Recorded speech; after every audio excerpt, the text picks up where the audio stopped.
Hi friends, तुमचं आपल्या नंदिनी डायरीच्या चॅनलवर स्वागत आहे। तर आज मी एक अशी ठरवून रेसिपी करत नाही आहे, पण मी झटपट अशी रेसिपी करत आहे। मी ऑफिसवरून आली तर बघते तर काही भाजी नव्हती, म्हणून मग बोलली की ज्या गोष्टी आहेत त्यामधूनच आज रेसिपी करावी आणि तुमच्यासोबत पण शेअर करावी। तर मी आज भाकऱ्यांचा बेत केलेला आहे, तर बोलली भाकऱ्यांसोबत जी मी रेसिपी करत आहे ती सगळ्यांनाच आवडेल।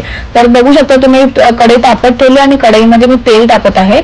या रेसिपीला आपल्याला तेल जास्त लागणार आहे, त्यामुळे मी 3 चमचे तेल टाकत आहे। आणि मी जी काही रेसिपीची जी तयारी केलेली आहे मी तुम्हाला ह्या व्हिडिओमध्ये डायरेक्ट दाखवणार आहे। तर मी आता आगरी कोळी मसाल्याचा जो आपला डब्बा आहे तो घेतलेला आहे, पण आज मी लाल तिखट वापरणार नाहीये जो आपला आगरी कोळी मसाल्याचा डब्बा आहे, कारण की मला लागणार आहे हळद, मोहरी आणि जिरं। तर मी एकदा चेक केलं की तेल तापलेलं आहे की नाही आणि थोडंसं जिरं टाकून घेतलं, कारण की चेक केलं, कारण की जर जिरं आणि मोहरी तेलात तडतडली नाही तर ती चांगली लागणार नाही, तिचा एक चांगला स्वाद येणार नाही। तर मी बघितलं तर तडतडली नव्हती आणि मग आता मी थोडंसं तेलाची वाफ आल्यावर मी मोहरी टाकून घेतली, मग जिरं टाकलं आणि कढीपत्ता होता तो कढीपत्ता सुद्धा मी टाकून घेतलेला आहे। आणि मी त्यांचं मस्त की तडतडल्यावर हिंग टाकलं।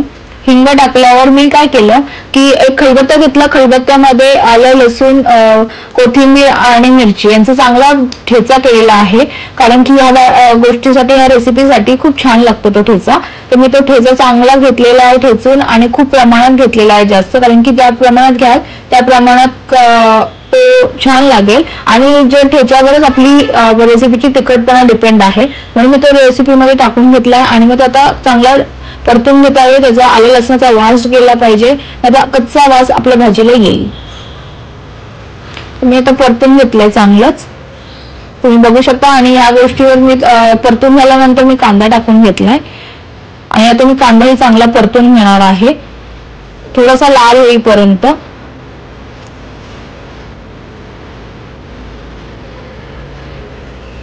आणि कांदा लाल होण्यासाठी मी थोडंसं मीठ टाकत आहे, तुम्ही बघू शकता की। आणि मी प्रत्येक रेसिपीमध्ये तुम्हाला हे सांगते की कांदा लवकर लाल होण्यासाठी तुम्ही थोडंसं मीठ टाकत जा, थोडंसं, म्हणजे तुम्ही नॉर्मल जसं आपण भाजी टाकतो तसंही टाकू शकता, पण अंदाजाने टाका।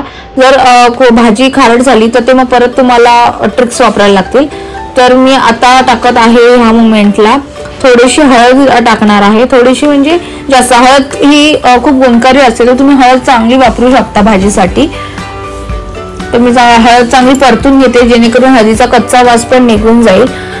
तर तुम्ही बघू शकता मी खूप परतून घेतलेली आहे हळद। आणि मी एकीकडे बेसनाचा पातळ मिश्रण करून घेतलेला आहे।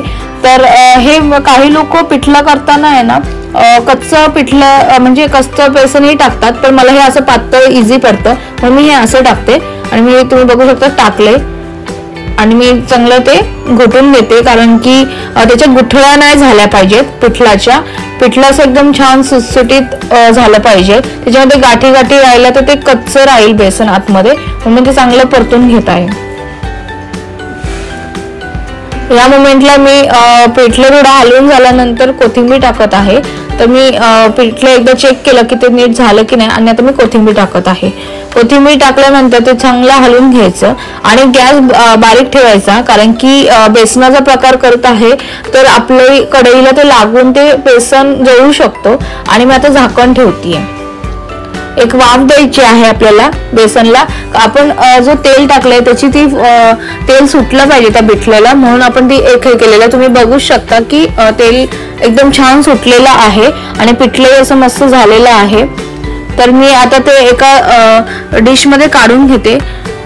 तर चला आपण एक डिश घेऊया। तुम्ही बघू शकता मी डिश मध्ये पिठलं काढलेलं आहे आणि पिठलं कसं वाटतंय, तुम्हाला आवडलं का नाही, त्याची रेसिपी तुम्ही मला नक्की सांगा कमेंट्स बॉक्स मध्ये आणि शेअर करा, लाईक करा आणि सबस्क्राईब